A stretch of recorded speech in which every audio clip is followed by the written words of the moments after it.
सिर मुकुट कुंडल तिलक चारु उदार अंग विभूषणम् नवकंज लोचन पंचमुख कर संच पदकं दारुणम्।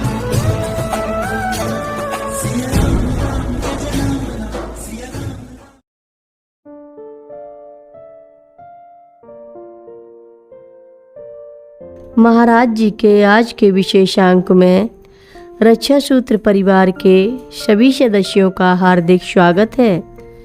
बाबा जी के भक्तों को राम राम।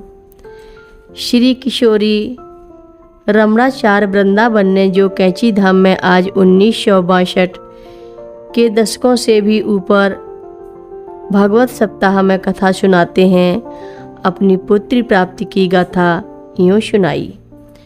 पुत्र प्राप्ति की आशा में एक के बाद एक 5 कन्याएं आ गईं मेरे घर पर, परंतु पुत्र प्राप्ति का मनोरथ मृग मरीचिका बनकर रह गया। क्या करता, प्रारब्ध में तो यही था। वर्ष 1961 में कैंची धाम में मेरी भागवत कथा पूरी हुई। महाप्रभु की कृपा से भरपूर दक्षिणा एवं विभिन्न वस्तुओं की प्राप्ति हुई।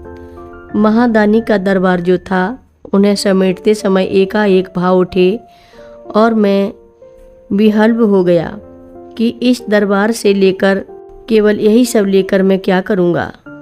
सर्वसमर्थ महाराज जी क्या मुझे यही दान देकर विदा कर देंगे, मनोरथ पूर्ति की अश्लील दक्षिणा नहीं देंगे। सोचते ही मैंने सब सामान बांधा और उसे अलीगढ़ के बिशम्बर जी द्वारा उठवा कर महाराज जी की रामकुटी में जाकर महाराज जी के चरणों में रख दिया। क्या है यह सब, पूछा बाबा जी ने। मैं तो भीतर से भरा था, कुछ न बोला, पर बिशम्बर जी बोले, महाराज जी यह सब इन्हें दक्षिणा में मिला है, आपको समर्पित कर रहे हैं। परंतु अंतर्यामी से क्या छिप सकता था।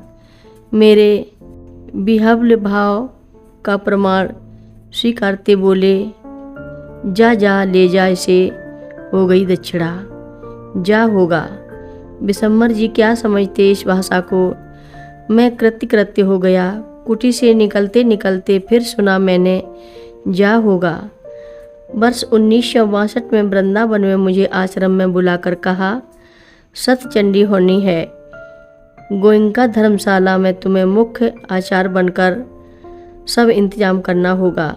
मैंने आज्ञा शिरोधार की और व्यवस्था के बाद चंडी अनुष्ठान प्रारंभ हो गया। 2 दिन हो चुके थे, घर की भी फिक्र थी कि प्रसव काल समीप है। तीसरे दिन सूचना मिली कि पत्नी मिशन अस्पताल में भर्ती है तथा उसकी भी और आने वाले की भी जिंदगी खतरे में है, ऑपरेशन होगा।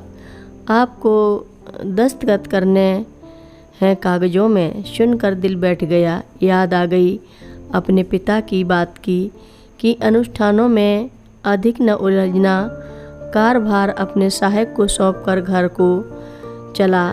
सोचा कम से कम महाराज जी को तो बता दूं कि ऐसा है और घर जा रहा हूं। सूखा मुरझाया मुर्दनी भरा चेहरा लेकर उनके पास पहुंचा। कुछ लोग और भी वहां बैठे थे। उनके पास मुझे देखते ही बाबा जी उनकी तरफ देखकर बोले, इनको देखो, घर में लल्ला हुआ है और ये रो रहे हैं। 2 बार और कहा ऐसा। और जब मेरे उथल पुथल मानस में उनकी वाणी में निहित तथ्य घुसा तो मैं आश्वस्त हुआ कि जच्चा बच्चा दोनों ठीक हैं और कि अब की लड़का हुआ है। प्रसन्न होकर उन्हें प्रणाम किया तो बाबा बोले, जाओ अब लल्ला का मुंह देखो। उछलते डगों से अस्पताल गया। बाबा जी महाराज के अमोघ आशीर्वाद का स्वरूप देखा। पुनः आकर महाराज जी से कहा, महाराज जी अब तो मैं अशौच में हो गया, अनुष्ठान मेरा सहायक ही करेगा।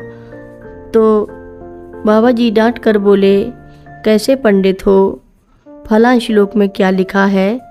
याद आया कि उसके अनुसार तो कर्मकांड के आचार का वरण हो जाने के बाद किसी भी कारण उसे अशौच नहीं होता, वरण इसी के लिए होता है। हाँ महाराज जी, उसमें तो ऐसा ही है। तो जाओ, अनुष्ठान पूरा करो, पर भोजन यहीं आश्रम में करोगे और सोओगे भी यहीं। शाम को एक बार घर जाकर देख आना अपने लल्ला को। उसी के बाद बोल उठे, नाम क्या रखोगे लल्ला का? अजीब सा लगा मुझे इनका यह प्रश्न, जबकि 10 दिन की शुद्धि के बिना नाम रखने का कोई विचार नहीं उठना चाहिए। कहा तो बोले, क्या होती है शुद्धि, नाम रख दो।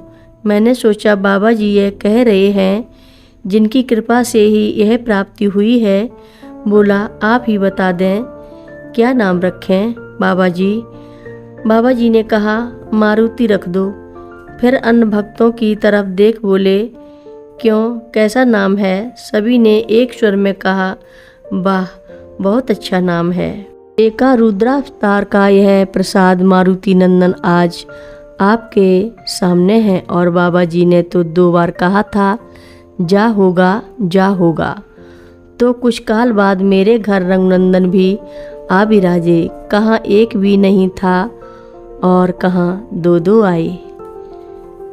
हर रोज महाराज जी की कथाएं सुनने के लिए रक्षा सूत्र चैनल को सब्सक्राइब करें, शेयर करें और लाइक करें। घंटी बजाना ना भूलें।